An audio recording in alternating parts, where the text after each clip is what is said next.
He knocked me over. I landed on the dog bowl. This one's wife. An absolute turkey. It was a gloomy day in London in late November, and Danielle Stacey was in a branch of Starbucks, where she was waiting to collect her usual order of a medium latte. She glanced towards the street and noticed that the gloom was increasing as storm clouds began to gather. She felt a sinking feeling, as she had neglected to bring her umbrella with her, and she needed to ensure that she reached her workplace before the ensuing downpour. Hurriedly, she scooped up her latte and made her way to the door, where she paused for a moment, surveying the sky. She had only recently commenced her employment as a receptionist at an art gallery. The pay wasn't brilliant, but most important to her was the fact that she had gained employment and had managed to escape the hellish existence of a online royal correspondent for Hello magazine.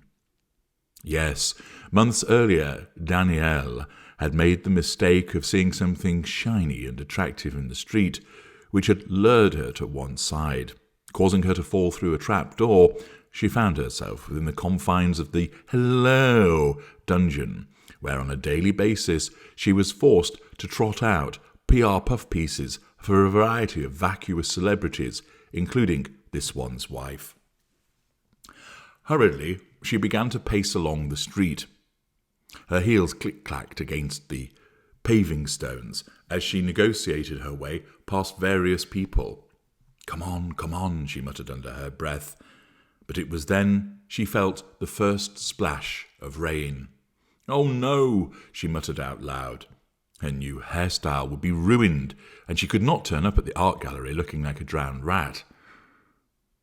The rain suddenly came, and she decided she would have to take shelter and run the risk of turning up late rather than appearing like she had been dunked in a water tank. She made her way into a nearby recess, which afforded her protection from now the near-horizontal rain that was lashing down, propelled by strong gusts. She shrunk back into the darkness of the alcove. Fortunately, she was shielded from both the wind and the rain, and her hairstyle was preserved. She gave a sigh of relief and took a sip of her latte. It was then, out of the corner of her left eye, she saw something glint. She turned her head. What was that? There, in a corner of the alcove, was a rectangular, cuboid box. It was pink and silver. She moved closer, and then she gave a little gasp of delight. It was a Sephora advent calendar. Someone had left it there. She looked around to see if there was anybody looking at it, but nobody was paying her any attention as she was cloaked in the shadows of the alcove. She moved towards the box, and as she knelt down and placed her hands upon it, she suddenly gave a shriek, her latte propelling into the air as the earth gave way beneath her feet, and she and the box, which actually was empty, were propelled into a chute. Screaming, she headed down until she landed on a mat. 2 hands grabbed her, strong, and lifted her, propelling her into a seat as she sat there, being spun around until she found herself facing a computer. "Why, aye, man," said a voice next to her, and she turned and groaned, for there looking at her was the rubbery mask of Ant from Ant and Dec. "Why, aye, welcome to Hello, then," he said. "Hang on," said a gravelly voice to her left. She turned her head, and there was a rubbery masked Ray Winston. "Hang on, Ant. I recognise this woman. Here, you've been here before, haven't you?" Danielle nodded hesitantly. "I thought so. Fancy that, coming back. Loved it. Missed it, did you, slag?" said the pantomime Ray Winston. She shook her head. Too bad. You know the drill, my dear. 750 words about Meghan Markle. Get to it now. It was all Danielle Stacey could do to hold back the desire to sob as she nodded with compliance and turned to face the computer monitor. And thus, another poor unfortunate has found herself returned to Hello to type out some bilge. And here we have Danielle Stacey, the online royal correspondent, telling us this. The Duchess of Sussex has opened up about her family's low-key Thanksgiving plans, including the unexpected guests she always makes space for. Well, aren't we fortunate to know about this? This one's wife and Prince Harry have celebrated the holidays for the past few years at their home in Montecito, California, bringing up the past, and have done so with their children, Prince Archie 5 and Princess Lilibet 3, in case you had forgotten. Facade management of idyllic family life. The Duchess's mother, Doria Ragland, is usually included in the festivities, but this one's wife revealed the other special guests who receive an invitation. In an interview with Marie Claire, the Duchess shared, I was thinking about in the past few years of having Thanksgiving here, like many of us. I think you always make sure there's room at the table for your friends who don't have family, which is really key. Bringing up the past, facade management. This one's wife also revealed that Gloria Steinem came for Thanksgiving 1 year, bringing up the past. The Duchess and the activists have previously teamed up to talk about the importance of voting and women's rights. Open brackets, they went and did fuck all about it. Close brackets.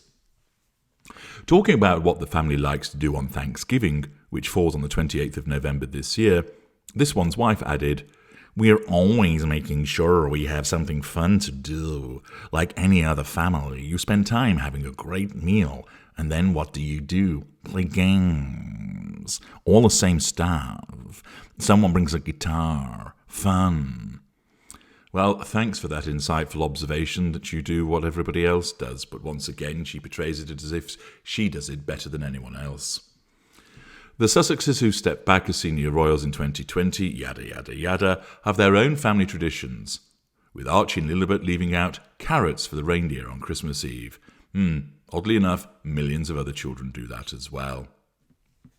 This one's wife opened up about her love of the holidays as she joined a dinner hosted by Mina's List, see parts passing, yada yada, Afghanistan.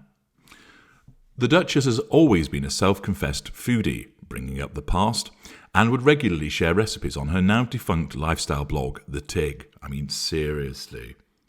This is how low she has sunk again, that she has to bring up, through a PR puff piece, that she ran The Tig. Incidentally, if you haven't watched my videos, The Stig, go and do so, but I warn you, do not be drinking anything when you do. Her dishes for Thanksgiving included oven-roasted chicken breast with mushroom and leek gravy, and side dishes of roasted acorn squash wedge, salad, and almond butter bites. She also revealed how her parents would help others in need during the holidays, writing, Both my parents came from little, so they made a choice to give a lot. Buying turkeys for homeless shelters at Thanksgiving, delivering meals to patients in hospice care, donating any spare change in their pocket to those asking for it, and performing quiet acts of grace. Accordingly, Danielle Stacey managed to pump out her 750 words of utter shite, and we have been subjected to an absolute turkey talking about Turkey.